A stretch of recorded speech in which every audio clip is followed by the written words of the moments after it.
มาในการรอทาซีนเสือสีได้ไปตากซีนเนาะเอือบไว้ก่อนเอือบซีนไว้ก่อนแล้วก็ในการรอทากะสิเมนก็สิไปคั่วหอย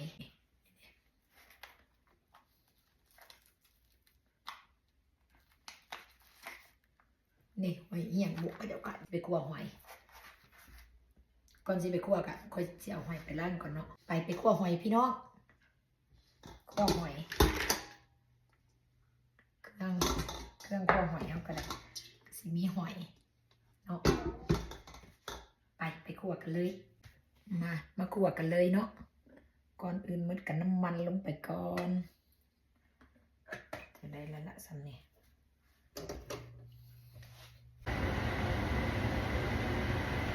สิมีมะเขือมะเขือหอมป้อมมะเขือใหญ่แล้วก็หัวบัวใหญ่เนาะ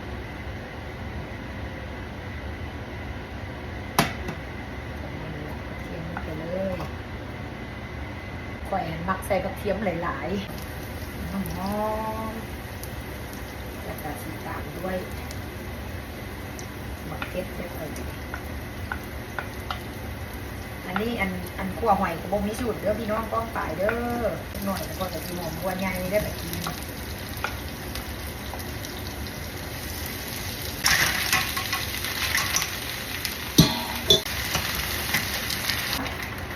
หมอนน้อยพวกเท่ากระสิมาใส่เครื่องปรุงกันเลยเนาะอยู่ในนี้กระสิมีเป็นคาโนเม็ดเนาะแล้วก็เนี่ยก็น้ำมันหอยแล้วก็น้ำตาลน้อยนึง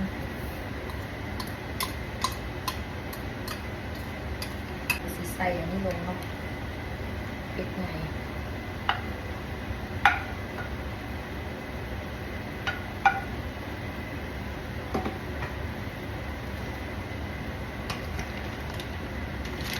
ร่นหมอคัดกันละกัน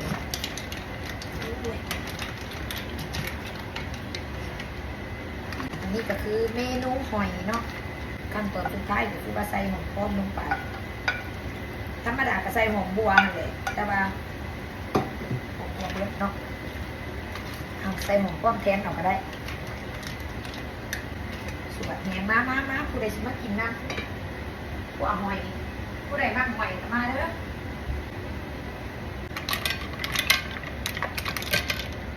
มาพี่น้องขอหอยแล้วล่ะ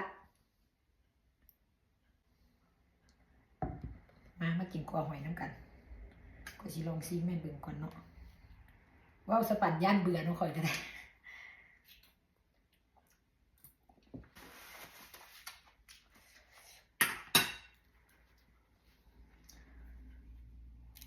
นี่สิประมาณนี้เนาะ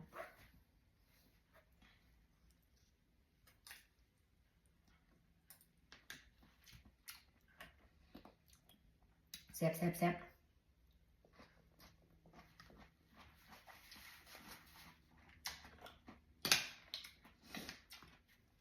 ปวดไปดูเลยครับ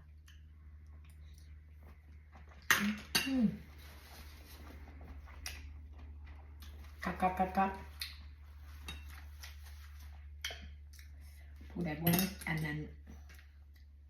ผู้ใดบ่ทันเคยกินหอยน้อยๆนี่ไปลองซื้อมากินมึงเด้อสิว่าแซ่บกันกับข่อยว่าบ่แต่ว่าครัวหันกันแล้วแต่ผู้มากกัน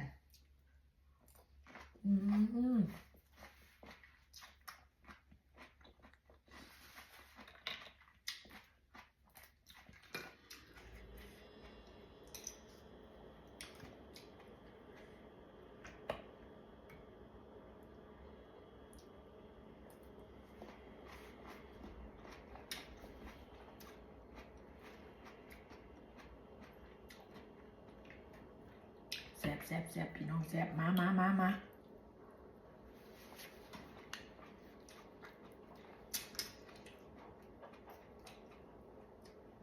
เอาซักกับบ่ได้เนาะ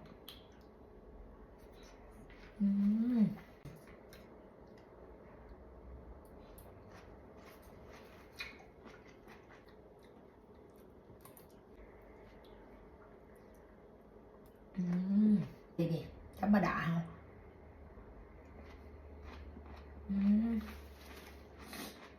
แอนหอยแมงภูเด้ห แมงพูดอันนั้นมันใหญ่เลยแต่ตัวนี้หอยน้อยเนี่ย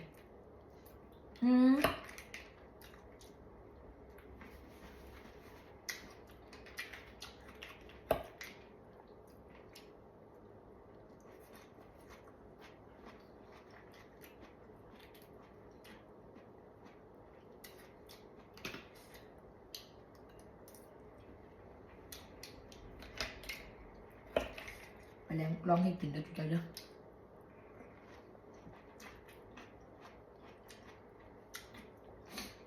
กินเบิ่งมันแซ่บ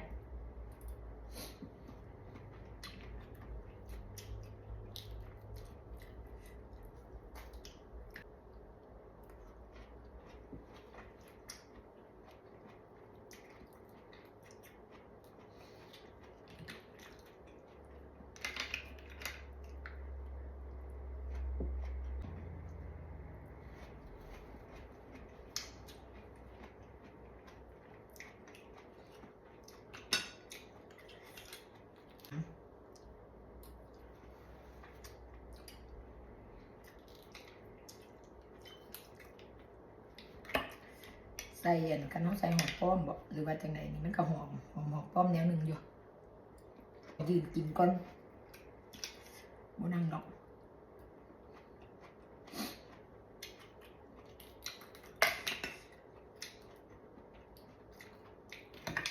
ยืนกินอ่ะ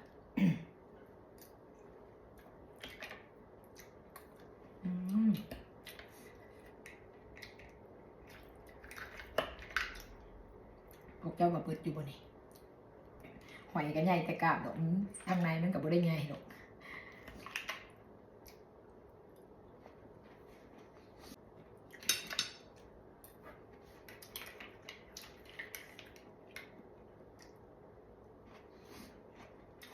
เนาะก็พอแล้วเนาะพี่น้องเนาะกินในเบิ้งซ้ำนี่แหละโอ้ยเบิดไปเป็นจานแช่เบิดจานใหญ่นี่มันกับบ่เบิดแล้วเนาะบ่เบาหลายใหญ่ห่างเนาะขอละคำลมบาย